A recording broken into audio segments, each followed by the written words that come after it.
Kaya pagdating ko, Hepe, ni-request ko sa iyo, paki-check kung may plaka na sa sasakyan. Pero as per verification, wala pa.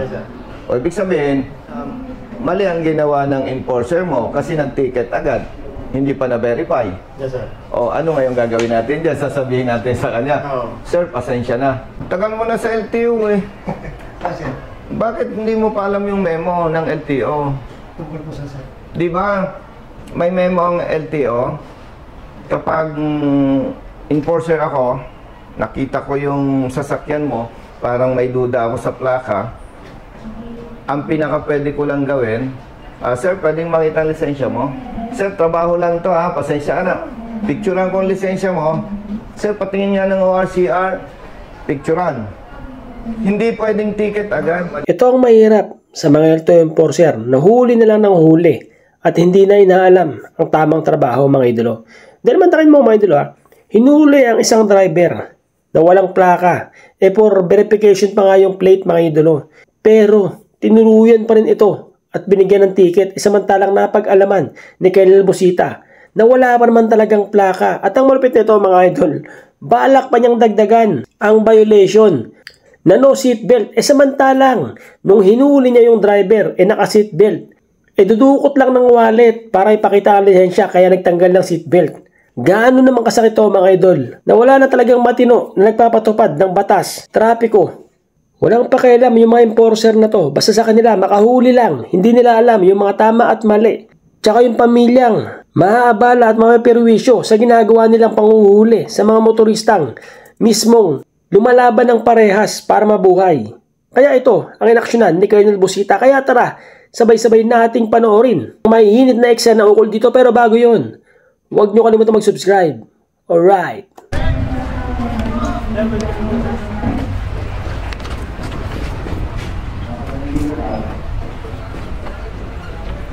Thank you.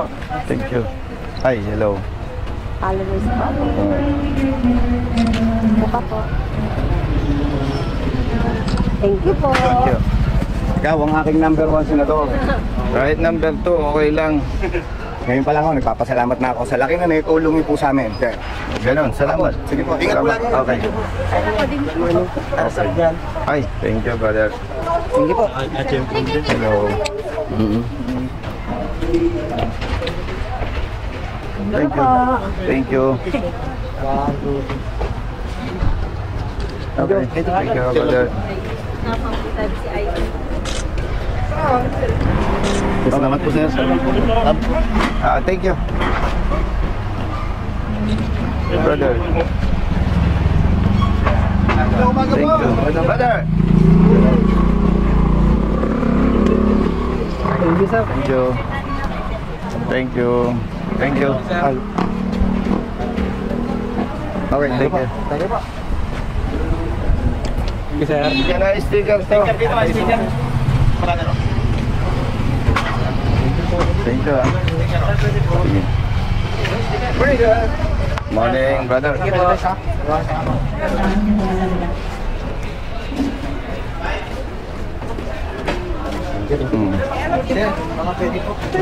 Sige, may bayad ha. Pag maganda, libre bayad. Oh, brother, okay na? Yun. Okay, salamat. Okay, sir. Okay, thank you. Okay na yung camera. Okay na? Pagka mabagal, may bayad ha. Service sa magandang araw. Ano yung picture ko? Yung kay nila yung sunod. Picturean din kita. Sir, may lalapit po sana ako. Sige, sige. Tatapusin ko lang itong isa. Thank you ha. Picture lang po. Sige. Okay. Paano ako? Ako naman ang mukha. Sige. Oh, ladies first. Ako naman ako. Thank you po. Brother. Thank you. Anong problema na? Kukunin ko po sana yung plaka. Kasi po, hindi kinuha yung plaka. nung tutubusin ko po ngayon, sabi po, dadalhin pa namin yung sasakyan bago papatid sa... Ano bang violation? Ano daw po, yung ito, yung sa Ano nga? picture sa plaka. Eh, wala po, green plate pa po kasi wala pa naman pong dumadating na Kanino sasakyan? sa kumpanya po namin. Anong hinahanap sa'yo?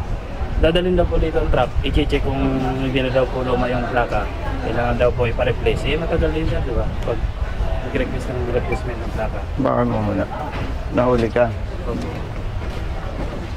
Unahin ko lang yung isa, brother. Ha? Dito naman sa video. Yan, naka-video raw kami. Sige, sige. Okay. Hali nga, brother. Hello po. Good morning. Ay. Thank you po. Kumusta po? Mabuti po.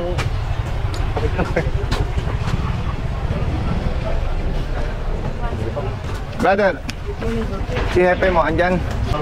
Brother, ikaw ang chief dito? Yes po. Batang-batang chief. Ay, mukha lang sir, mukha lang. Kamusta po? Eto, Sir, Morning. driver. sir, morning po. Hi sir. Brother, Apo, kamusta po? pakisilip nga nitong sasakyan na to. Yes sir, sige sir.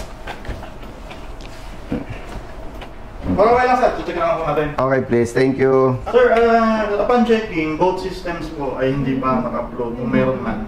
Ano ba Dali, natin? ha? May temporary plate pa rin. Yun. Apo. Itong kapatid nating driver, hinuli ng tao mo. At ang nakalagay dito ay failure to... Siguro pakikuha yung puti. Sige sir, para mas malinaw. Mas malinaw, ano? Sige sir. Pero okay lang sir. Yes, please. Nakalagay dito, no plate at saka... Yung paghuli yan po sa akin, Nakalagay din dito na wearing seatbelt ka. may wearing seatbelt ako, Colonel, pero pag dukot ko ng, ng wallet ko, masikip, tinanggal ko. Yun ang nile-lecture ko. Tinanggal ko, Pero nung parahin ka, naka-seatbelt po ako. bukas ang bitana. Opo. Sige. Kita ko sa tao yung nagsisinungaling at hindi. At isa sa nila-lecture natin sa seminar, pag pinarahan ng police o enforcer, huwag mong tatanggalin ang seatbelt. Ito ko rin yung ating natin. Okay. Company Kayo service. sir yung Mr. Roy. Opo. Anong inilagay na violation? Failure to wear the prescribed seatbelt device. Tapos, po ang nakalagay ay no plate attached. ngayon, na-encode na yan, Hepe, ano? Yes sir, kasi September. Pati nga nung, yung official record. Wait lang. Tapos yan sa labas, mabago naman sa dito. Pero naka-encode ay yung no plate attached to 5,010. And, not wearing seatbelt. Actually sir, ang napa-encode niya sir ay yung hindi na sila napasama sa yung not wearing seatbelt. Brother, nakasulat, not wearing seatbelt. Yes sir. Naka-check. Sorry sir kasi ang pinagbasehan natin ay itong pink. Ano sir? Pero hindi pa lang na-charge yung not wearing seatbelt. Sa tagal ko na sa advocacy, alam ko agad yung Yes, sir, kwentong yes, sir. totoo at hindi. And maganda na hindi yan kasama yung not wearing seatbelt. Although nakita natin may check. Ay, so yun yan sir, ang kaklarify ko sana. Sa pink kasi sir, kung makikita nyo sir, May may check. check. Pero kung titignan nyo sir dito sa puti, is nakasinopsis yan, ang for verification lang pala yung plate. Pero walang check sa Wala puti. sir, wala talagang check yung puti sa Okay, bibigyan kita ng interpretation dyan, ha? By the way, 7 years ako sa HPG. sir. Pag ako tiwali, check ko yan. Tapos yung puti, ganito. Para kung baka naman, aariglo ka. Ay, hindi naman. At sinasabi ko, estilo ng ibang enforcer. Yes sir. Kung ano nang chinecheck, para kung umareglo, pag-uusapan natin kung magkano. Oo sir, tama. Nag-i-interpret lang ako, bakit may check sa orange, Yes. sa official, wala. Okay. And ang sabi niya, no plate attached. Pero may memorandum ang LTO, dahil may problema tayo sa plaka, hindi pwedeng ticket agad ng ticket. Kaya pagdating ko, Hepe, ni-request ko sa iyo, paki-check Yes sir. kung may plaka na sa sasakyan. Pero as per verification, wala pa. Yes sir. O ibig sabihin, mali ang ginawa ng enforcer mo kasi nag-ticket agad, hindi pa na-verify. Yes sir. O ano ngayong gagawin natin dyan? Sasabihin natin sa kanya, Oo. Sir, pasensya na. Nakalagay naman talaga sa ticket sir na for verification of issued plate. Nakalagay for verification. Tama? Yes, sir. Absent sa trabaho. Magkano ang sweldo mo sa isang araw? 725 po, O, Colonel. paano ngayon yan?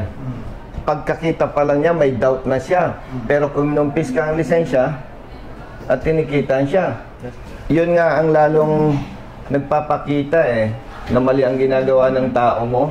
Yes, sir. O yung paano ngayon, base sa verification mo, wala pa talagang indicated plate or issued plate. Hindi dismiss natin, sir. Dismiss, ano? Ikaw naman, as chief of office, anong plano mo sa enforcer mo? Eh, di sasubject natin, sir, ng disciplinary action na pwedeng i-recommend natin for retooling at reassessment ng kanyang deputation. Enforcer ninyo yan hindi deputize Hindi, sir. Hindi, sir. Tama, sir. Tama? Yes, sir. I mean, Oh. pag-undergo ulit natin siya ng seminar. Patawag na sila. Nandiyan ba? Isang buwan po ako, Colonel, naglalakad nang dahil hindi ako pagmaniho ng motor ko. Ganon. Mm-mm. Ay sa company, hindi ka rin makapagmaneho. Hindi po. Kasi isang mekaniko po ako ng kumpanya. Ang makikita lang namin, sir, talagang kulang is yung pagko-communicate namin sa office para ma-verify agad. Correct me if I'm wrong. Yes, sir. Hindi ang problema yung pagbe-verify sa system. Number one problema, hindi marunong sumunod ang tao mo. Tagal mo na sa LTO Yes, sir. Bakit hindi mo pa alam yung memo ng LTO? Tungkol po sa sir. Di ba? May memo ang LTO. Kapag enforcer ako, nakita ko yung sasakyan mo, parang may duda ako sa plaka, ang pinaka pwede ko lang gawin, sir, pwedeng makita ang lisensya mo? Sir, trabaho lang to ha, pasensya ka na. Picturean ko ang lisensya mo. Sir, patingin nga ng ORCR, picturean. Hindi pwedeng ticket agad, malinaw. Pag na-verify na natanggap na ng registered owner, isushow cause order ni LTO. Yes, sir. Tama, sir. Siyempre, pag-explain mo rin. Eh, wala siyang valid explanation. Kung ikaw may-ari, sir, pasensya na po, may batas kami ipinatutupad. Papatawan po kayo namin ng 5,000 pisong multa. Eh, brother, may note ka dyan for verification, ano? Opo, sir. Ibig sabihin, doon pa lang hepe sa note niya, may doubt na, di ba? Yes, sir. Okay na po. Ay, bakit mo kinumpis ka ang lisensya? Hindi po sir, kasi po di po ba minimum tayo dun sa plaka Na? na... By the way, check Chief, po, public service, recorded tayo ha. Sige nga. check po yung sa system kung may issued na plate number na. Okay. So ito po is apprehension lang po. Check ko po siya for verification. Wala po akong i-charge pa dito na kapag check pa po, na-check pa po yung plaka na po siya, hindi nakabit. Saka pala po papasok yung charge na penalty po. Okay, pero sige. kung wala pong Okay. system, wala po talaga, dismiss po dapat po siya. O sige. Una, nabasa mo yung memo. Tama po. Hindi naintindihan ng tao mo. Pangalawa, ipagpalagay lang na tama ang pagka-interpret mo kahit mali. O di-dismiss ang huli. Absensya sa trabaho, 725 ang sweldo. Sino magbabayad ng sweldo niya, hepe? Oh. Dapat kasi professional tayo, kaya nga may memo eh.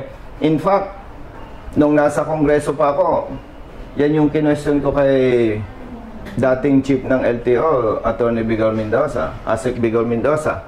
Bakit huli ng huli ang LTO ng motorista? Ano may problema sa plaka? Samantalang sa parte ng LTO ang problema. Kaya naglabas ng memorandum ang LTO chief, si Asik Bigor Mendoza. Papaano yan, chief?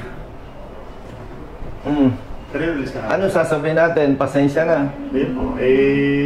Yun nga sir, ang sinasabi ko lang sir, siguro, ang may pagkukulang lang kami is yung real-time verification pag nag-apprehend.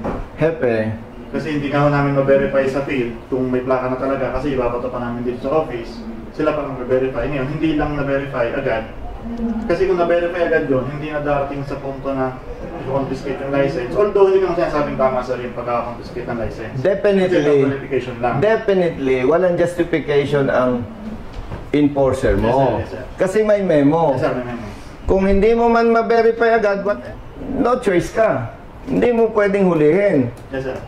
Kumbaga, yung ina-explain mo, sa parte ng LTO ang problema na hindi dapat madamay ang motorista na katulad niya. Papaano ngayon yan? Upon verification, wala pang issued plate. So, pag binalikan mo yung memo, very clear, mali ang panguhuli. Yes, sir. Absent sa trabaho, 725. May pamilya ka ba? Solo parents po ako, Colonel. Ilang anak mo? Tatlong apo I din. see. Ilang beses ka na bang bumalik? Pangatlo na to, Colonel. Bakit? Kaya yung paghuli sa akin ng September 20, Sabadong araw yon. Tapos ng Monday, bumalik ako dito. Pumunta ako, hindi naman naayos. Bakit? Pinapapunta dito ang truck, nahanap ang plate number. Sabi ko po, wala pa po yan ang plate number.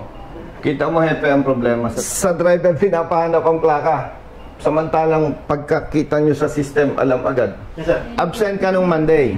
Opo, sir. Kasi pagpunta mo, ang instruction sa'yo ng LTO, ipresenta ang truck Opo, na nakakabit na yung plaka. Opo.